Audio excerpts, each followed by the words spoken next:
Our next speaker is Keith Bennett. Keith is an active member of the International Manifesto Group and a consultant specializing in Chinese and Korean affairs. He's co-founder of Friends of Socialist China, which is a very important website, which everybody should check out, and is the deputy chair of the Kim Il-sung Kim Jong-il Foundation, KKF. Keith, please go ahead. Right, yep, coming.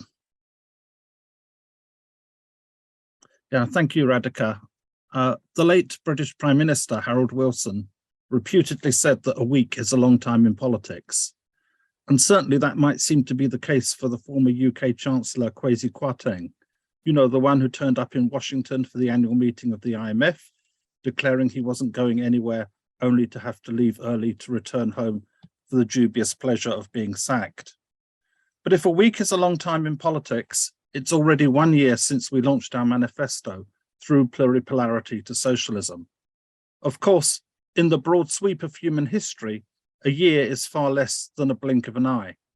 But perhaps we should reflect more on Lenin's famous observation that there are periods of years when nothing seems to happen, and then there come days into which years are compressed, and we seem to be headed more in that direction.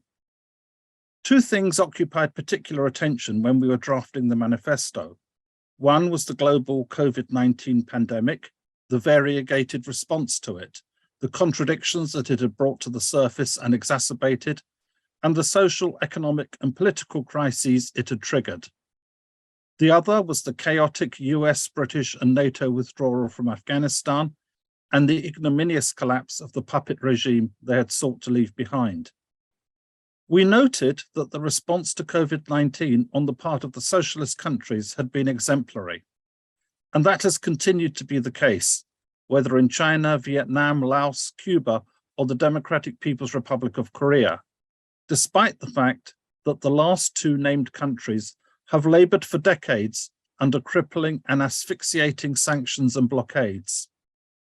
China, Vietnam, and Cuba have not only carried out exemplary policies at home, they have been providers of much needed aid, primarily to developing countries, but also to developed countries, in the finest traditions of working class international solidarity. By being the very first country to introduce lockdown measures, the Democratic People's Republic of Korea registered not a single case of COVID for over 2 years, and then, thanks to a huge nationwide mobilization, rapidly suppressed the virus when it finally entered the country. As the manifesto stated, no wonder the ruling Communist Party of China celebrated a proud centenary in July 2021. As we meet today, the 20th National Congress of the Communist Party of China has opened in Beijing.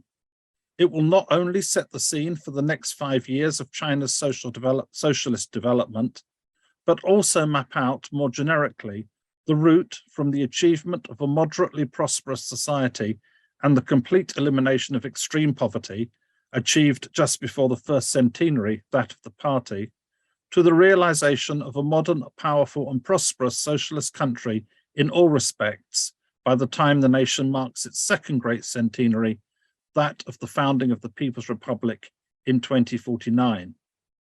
What an inspiring vision, and what a contrast to the increasingly obvious dysfunctionality of the main bourgeois parties in the major capitalist countries, be it the United States, Britain, France, Italy, or wherever. China's dynamic zero COVID policies have literally saved millions of lives. Yet the more lives they have saved, the more hysterically they are denounced in the imperialist world by politicians, the media, and so-called talking heads alike. Government ministers in Britain, or at least people who were government ministers the last time one looked, it really is becoming hard to keep up here, constantly tell us that COVID is over. As supposed proof, one reason cited is that Britain is the only European country with no COVID-related restrictions left in place. Such a great achievement. But rather than constituting a victory over COVID, it simply gives us the dubious honor of having, in Engels' entirely apt description, the most socially murderous government in our continent. 2 days ago, the Office of National Statistics estimated that 1 in 37 people in the UK currently has COVID, a rise from 1 in 50 a week before. It further highlighted the danger of a COVID and flu twindemic this coming winter. Turning to the imperialist retreat from Afghanistan, a process that unfolded with extraordinary rapidity as we were finalizing our draft, the chaotic and at times pitiful scenes that unfolded at Kabul, particularly around the airport and the road leading to it from the city, reminded one of nothing so much as events on a day that some of us are old enough to remember, a day in spring 1975 when the helicopters fleeing from the roof of the US Embassy marked the moment when Saigon became Ho Chi Minh City. But whilst the return of the Taliban undoubtedly marked a defeat for US imperialism, it did not represent a victory for progressive humanity in the way that the victory of the Vietnamese communists, supported by the Soviet Union, China, and the entire socialist camp did. What the defeat in Afghanistan means for the global struggle against imperialism and the world balance of forces is naturally a topic for study and debate.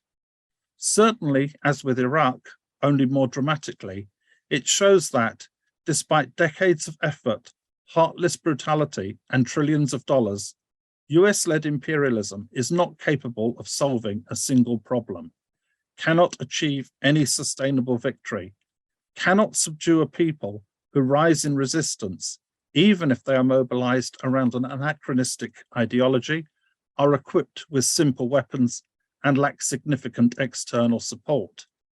This is a stark and demonstrable fact that should be noted by people in any and every country suffering under the heel of imperialism. At the same time, I would argue that those comrades who argued that a prime purpose of imperialism's hasty retreat was to position itself more strategically vis-à-vis its two principal adversaries, China and Russia, appear to have been largely vindicated. NATO's proxy war against Russia, which it seems determined to fight to the last Ukrainian, combined with the new Cold War against China, which has only intensified under the Biden administration, whether viewed from the perspective of Pelosi's visit to Taiwan in early August or this last week's new national security strategy, means that the danger of nuclear war has never been greater. This is something that should vitally concern every human being on Earth. Our manifesto noted, Rosa Luxemburg famously feared that the alternative to socialism was barbarism. Today, however, it is human and planetary annihilation. This is true whether we look at it from the perspective of the threat of nuclear war, zoonotic pandemics, of which COVID-19 is certainly not the last, or the looming climate catastrophe. The existential threats staring humanity in the face require socialist solutions. This is the context in which we have developed and are conducting our work. I believe we have a unique role to play as a global network of socialist and Marxist scholars and activists from different traditions and backgrounds, but who have arrived at a common but not identical position on the need to stand firmly on the soil of anti-imperialism and to recognize the indispensable and leading role of the socialist countries. Periods of great crises lead to profound political realignments. Nothing illustrates this more starkly than the road from the outbreak of war in Europe in the summer of 1914 through the October Revolution to the founding of the Communist International. Today, the international left, in an inevitably confused, contradictory, and partial way, is embarked on a realignment and recomposition no less fundamental than that of our forebears a little over a century ago.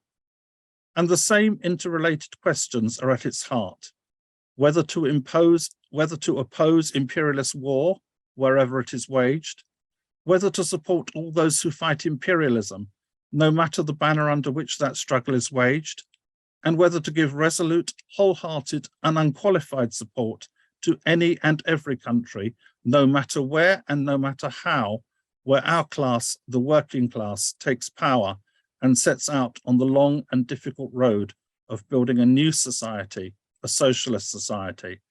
Let us all echo the title of the great Paul Robeson's autobiography, Here I Stand. Thank you very much. I'm Michael Hudson. I'm appearing here for the International Manifesto Group. If you like this video and ones like it, please subscribe. For more information, go to the address on the screen.